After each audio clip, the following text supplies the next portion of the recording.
Dozo onegaishimasu. Hey everybody, it's Nathan Ogden again, and it's been a little while since I've put on a video, but today I want to talk about our basic blocking techniques and how that we exercise those in class with continuous two-person drills. Now, this is a template that we use, and the template is not necessarily the end-all be-all. It is a beginning place to where that there can be a kumite exchange between a attacker and a defender. And so I want to show you from the receiver or the defender perspective today the techniques that go along with the drill. And then the intent is to show a separate video for the attacker or Tori and the corresponding attacks that would relate to this, and then show another subsequent video where there are two people who are working together. Now, I want to give credit where credit is due. Our style of karate, Tengoku-Ryu karate, is a Shinkoten style. And Shinkoten means neoclassical.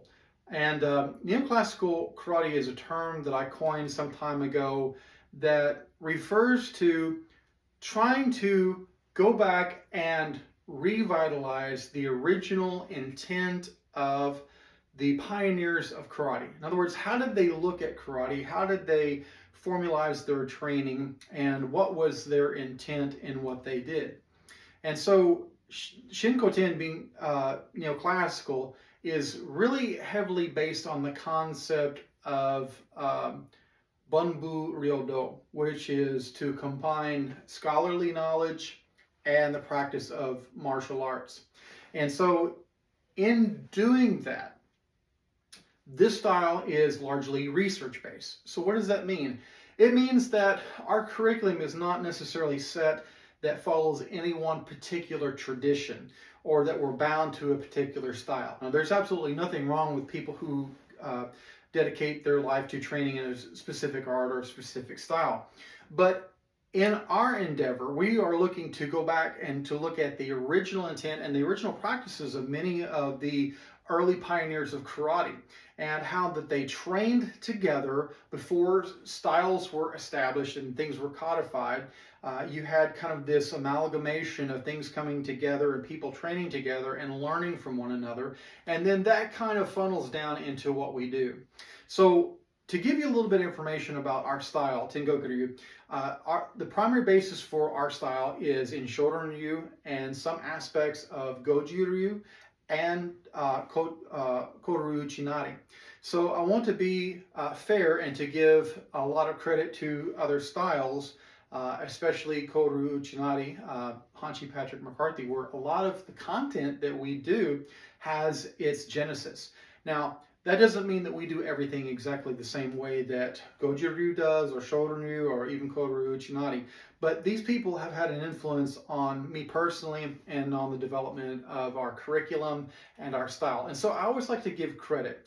And so these drills largely come from the Koru Chinari school of thought, but they're not exclusive to that. A lot of the techniques in of themselves and the way that these things are executed are done in many styles of Okinawan karate and even styles of martial arts that are beyond karate, such as Silat, and Indonesian martial arts like Kali and Arnis, and different arts that practice these type of techniques. But this particular first pattern is largely patterned after that which is in Koru Chinari and comes from Patrick McCarthy Hanshi. And so I just want to give credit for that, but it is part of our curriculum. It has been modified. It is not exactly the same, but you'll see similarities if you ever look at some of the material from Hanshi, Patrick McCarthy, and Koru Chinari. Now, there are other drills that we do that are beyond the scope of that, but in this one I just wanted to open up with some transparency, and so that if people look and say, oh, that looks a lot like what is done in Koru Chinari, or that looks a lot like what is done in Goju-Ryu, that's probably because a lot of those things have been incorporated and amalgamated and synthesized into what we do in our curriculum as the style of Tengoku-Ryu. So enough about that. Let's get into this drill that we do. That's the first template or drill that we practice with beginner students to get them to do a continuous two-man exercise with their Kihon, Waza, or their basic blocking techniques. So the first thing we're going to do is we're going to learn how to use our checking hand. And most of the time whenever we are teaching beginners, we're not teaching them about how to check or there's a relationship between the two hands. Some people call this husband-wife fist. In Okinawa, I think there's other terms for it, but the idea is that both hands are in play and both hands have a harmonious relationship that are working between them to execute different methodologies or techniques.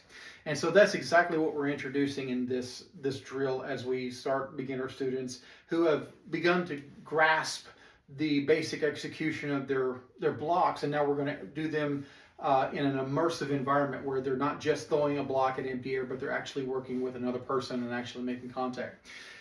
So the first person who receives will start with their hands in a ready position. The other person is going to attack with attacks that come to the head, to the midsection, and to the chest line. And so as the attack comes, the first one that we're going to perform is an inside hand check or parry. And this comes across the center line of our own body. So we check, and as we do this, we meet the hand with the high block. So it almost comes simultaneously. So as I'm checking the incoming attack, I'm checking and meeting it, and then I extend and push. Now, the thing about this drill is that the hand that is in motion or in play tends to stay in play. Now, that's not always the case, but it's the general rule. So this hand is already extended, and as the other hand from the attacker comes, it goes into action and becomes my checking hand.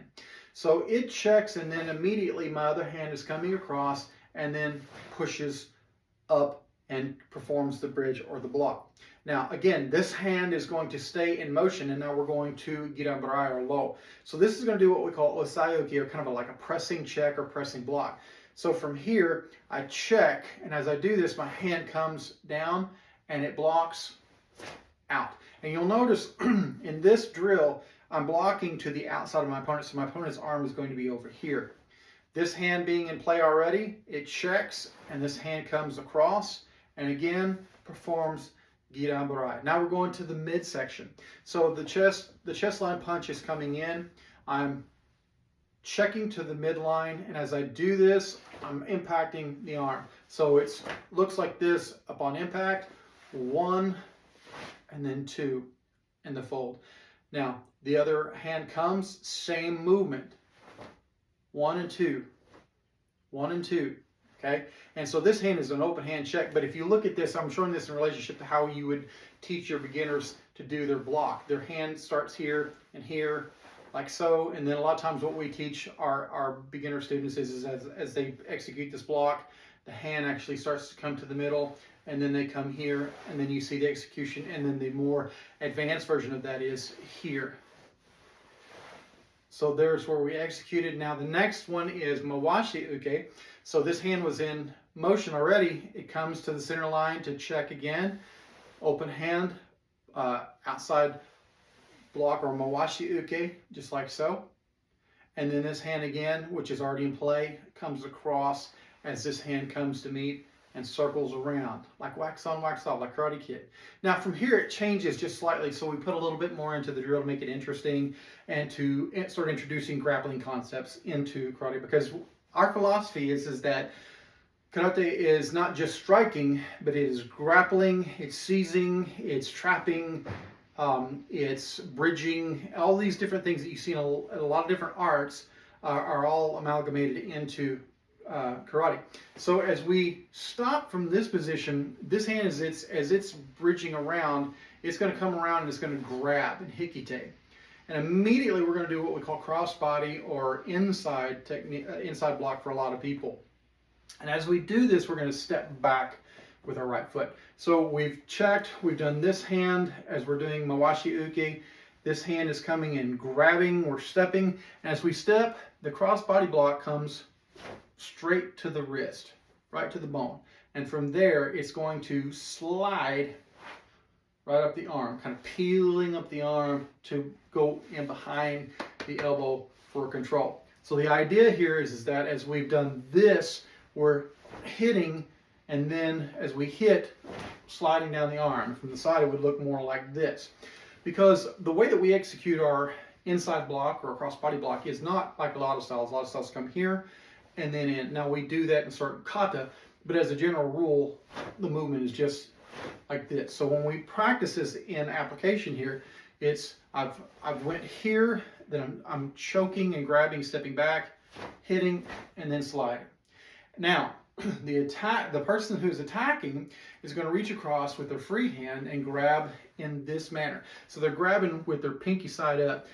They're kind of laid over like this, so they're kind of reaching around, trying to grab my arm to release the pressure that I'm putting behind their elbow. As they do that, all I do is circle around hikite, and then I'm going to change my stance. And I'm just going to step forward, but normally we would step back since I've got limited space here. So my hand comes, boom, hits, and then pulls and rakes right up the arm in this manner.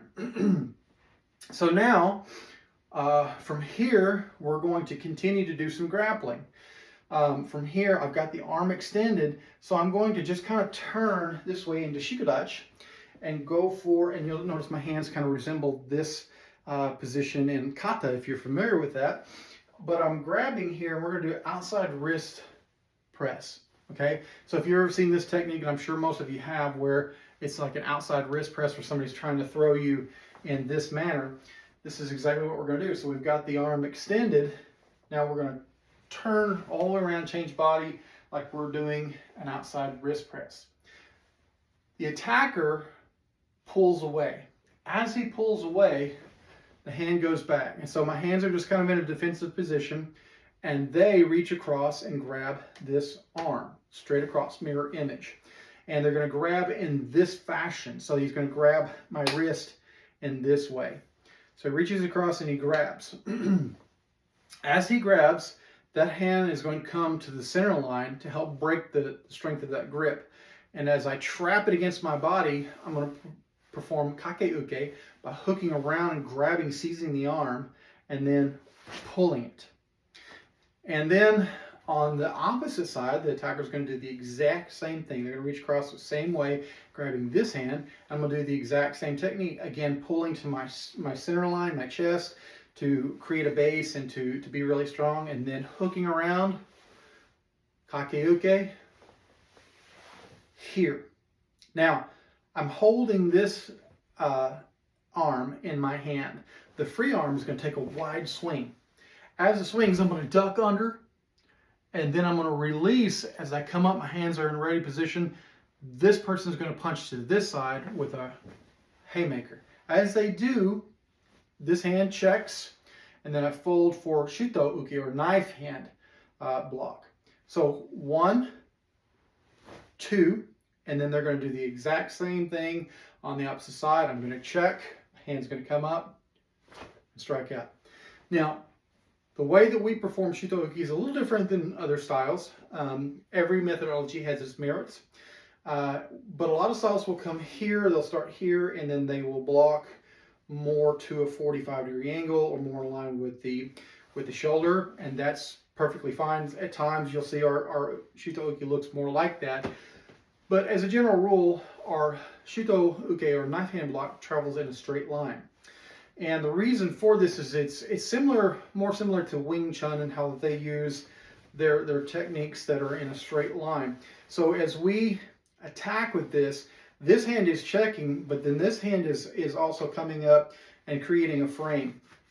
Now this can be what we call the ura technique, or the backside or hidden technique that's non-obvious in the movements of the technique, whereas you see the fold, it will come here in the fold and then it executes.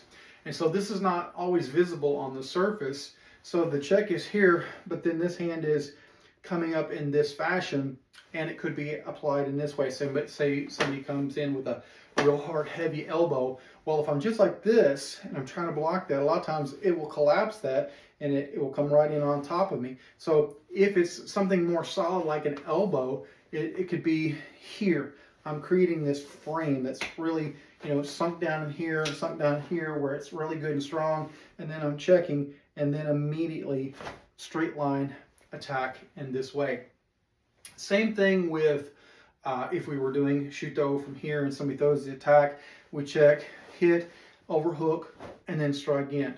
Because a lot of the time we don't just necessarily use the small bone of the hand for shuto, but we use the long bones of the arm to actually strike. And I'm sure a lot of styles that practice drills like this implement this as well, so this won't be anything new.